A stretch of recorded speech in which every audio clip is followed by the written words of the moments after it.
ಎಲ್ಲ ವೀಕ್ಷಕರಿಗೂ ಆತ್ಮೀಯವಾದ ಸ್ವಾಗತ. ಕಳೆದ ವಿಡಿಯೋದಲ್ಲಿ ಕಾಳರಾತ್ರಿ ದೇವಿಯ ಬಗ್ಗೆ ತಿಳಿಸಿಕೊಟ್ಟಿದ್ದೇವೆ. ಇವತ್ತಿನ ವಿಡಿಯೋದಲ್ಲಿ ತಾಯಿಯ 8ನೇ ಅವತಾರ ಮಹಾಗೌರಿ ದೇವಿಯ ಬಗ್ಗೆ ತಿಳಿಸಿಕೊಡುತ್ತಿದ್ದೇವೆ. ದಯವಿಟ್ಟು ಈ ವಿಡಿಯೋವನ್ನು ಲೈಕ್ ಮಾಡಿ. ಮಹಾಗೌರಿಯ ಬಗ್ಗೆ ಹಲವಾರು ಕಥೆಗಳು ಪ್ರಚಲಿತದಲ್ಲಿವೆ. ಕೆಲವರು ಹೇಳುವ ಪ್ರಕಾರ ಅದಾಗಲೇ ಕಾಳರಾತ್ರಿಯ ಅವತಾರವಾಗಿದ್ದರಿಂದ ಶಿವನು ಪಾರ್ವತಿಯನ್ನು ಸುಮ್ಮನೆ ತಮಾಷೆಗೆ ಕಪ್ಪು ವರ್ಣದವಳು ಎಂದು ಅಪಹಾಸ್ಯ ಮಾಡುತ್ತಾನೆ.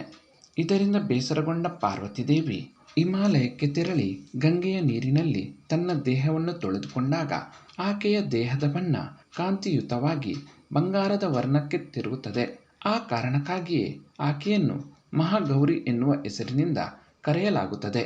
ಮತ್ತೊಂದು ಕಥೆಯ ಪ್ರಕಾರ ಪಾರ್ವತಿ ದೇವಿಯು ಪರ್ವತರಾಜನ ಮಗಳಾಗಿ ಜನಿಸಿದ ನಂತರ ಶಿವನನ್ನು ಪಡೆಯುವ ಉದ್ದೇಶದಿಂದ ಸಾವಿರಾರು ವರ್ಷಗಳ ಘೋರ ತಪಸ್ಸನ್ನು ಆಚರಿಸುತ್ತಾಳೆ. ತಪಸ್ಸಿನ ವೇಳೆಯಲ್ಲಿ ಆಕೆಯ ದೇಹದ ಮೇಲೆ ಧೂಳು ತುಂಬಿಕೊಂಡು ಜೊತೆಗೆ ಬಿಸಿಲಿನಿಂದಾಗಿ ಆಕೆಯ ದೇಹ ಸಂಪೂರ್ಣವಾಗಿ ಕಪ್ಪು ವರ್ಣಕ್ಕೆ ತಿರುಗಿತ್ತಂತೆ. ಆಕೆಯ ತಪಸ್ಸಿಗೆ ಪ್ರಚೋದಿತನಾಗಿ ಪ್ರತ್ಯಕ್ಷನಾದ ಶಿವ ಆಕೆಯ ದೇಹದ ಕೊಳೆಯನ್ನು ತೊಳೆಯಲು ತನ್ನ ಮುಡಿಯಲ್ಲಿದ್ದ ಗಂಗಾದೇವಿಯನ್ನು ಆಕೆಯ ದೇಹದ ಮೇಲೆ ಬಿಟ್ಟಾಗ ಆಕೆಯ ದೇಹ ಬಂಗಾರದ ವರ್ಣದೊಂದಿಗೆ ಹೊಳೆಯಲಾರಂಭಿಸಿತ್ತಂತೆ. ತಾಯಿ ಮಹಾಗೌರಿಯ ಮುಖ ಕಾಂತಿಯುತವಾಗಿ ಹೊಳೆಯುತ್ತಿದ್ದು ತನ್ನನ್ನು ಪೂಜಿಸುವ ಭಕ್ತರಿಗೆ ಸದಾ ಮಂಗಳಕರವಾಗಿರುತ್ತಾಳೆ. ಕೆಟ್ಟವರನ್ನು ಶಿಕ್ಷಿಸಿ ಭಕ್ತರಿಗೆ ಜ್ಞಾನ ಹಾಗೂ ಮೋಕ್ಷದ ದಾರಿಯನ್ನು ಕರುಣಿಸುತ್ತಾಳಂತೆ.